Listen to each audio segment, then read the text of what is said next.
how are they lit? How are they primarily lit? Like from the direct, how are they rasterized? They're not rasterized, but how are they made, lit, shadowed?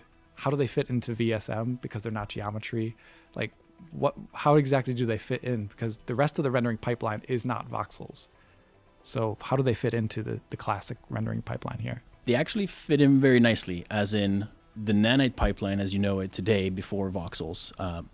Part of that is essentially just replaced by the voxel path. And that same path runs for VSM. So that's also why it's kind of cheap to render into shadows in the distance, because they're just voxels. So that just works out of the box. Lighting-wise, it's regular. We just light using a directional light. There's been improvements to the shading model, foliage shading model. But in general, it fits into the ordinary pipeline quite well. On the indirect side, we have a simplified representation, which is static. So that doesn't move for performance reasons.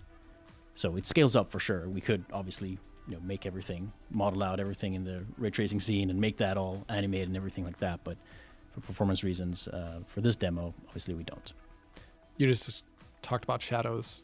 Another thing that the demo does show off that we don't see actually always in a lot of shipping UE5 games to date is, yes, Lumen, both specular and diffuse, but also VSMs. Some titles we've seen cut it just using normal CSMs because the expanse is too high. So how did you get VSMs performant at 60 FPS with everything else that's going on here?